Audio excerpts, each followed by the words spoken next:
Hi everybody, my name is Laura Heberly, and today I'm going to be talking about the Lyft app and the Zoom feature.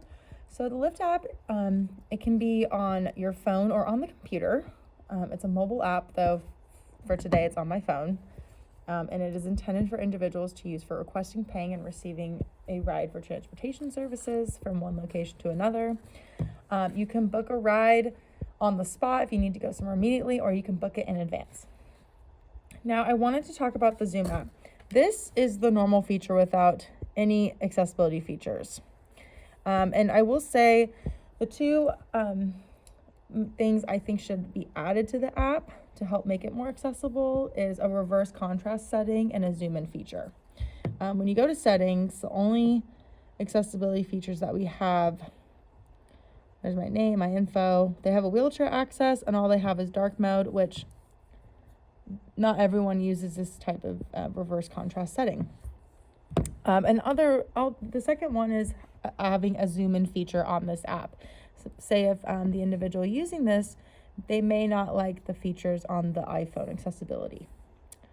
The second thing I wanted to mention about the app is that there is a function called Lyft Silver.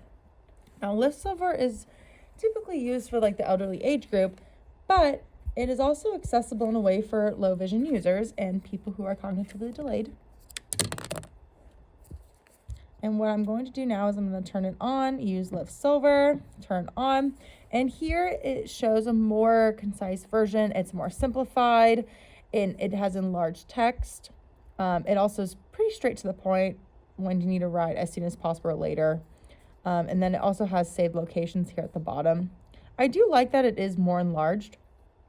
But now from there, we are going to turn it off. We're going to use the regular Lyft function. Okay, here, we're back on it. Okay, now what I'm going to do is I'm going to turn on my Zoom.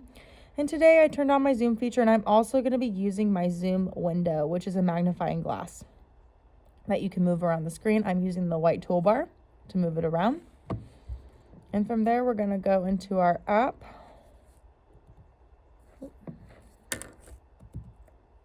I'm going to zoom in a little bit. Okay. Also, a fun feature as well is when you tap, you can also resize your lens if you'd like to make it a little bit larger. Okay, from there, I'm going to swipe right, and then I'm going to, Okay, swiping with my 3 fingers. We're going to hit lift. Okay, from here, it's pretty enlarged right now, so what I'm going to do is I'm going to slide my toolbar up. I might swipe a little bit right with my 3 fingers. Okay, here we are. I'm going to tap, where are we going today? And I am going to slide down and look at my saved areas, and I'm going to hit my address. So what I did was I was up here, and I thought to myself, okay, I need to slide down from my toolbar to find where I need to go, and I went to my saved addresses. So here I'm clicking my home address from work. From here, multiple cars are going to pop up. And right here, when I slide my toolbar up, it's showing me where the cars are, and it's also showing my arrival. But now I need to find which car I'm going to use. From there, I'm going to slide up using 3 fingers. And just to confirm which one I picked before I pay for it, I picked the standard, which is perfect. And I already have the select standard enlarged with my magnifier. So I'm going to click it. And then the next part, as I would confirm the request, and I'd be waiting for a pickup. And then I would get charged. But I'm not going to do that because I don't want to have to cancel my ride and get a refund right now. Thank you so much for listening.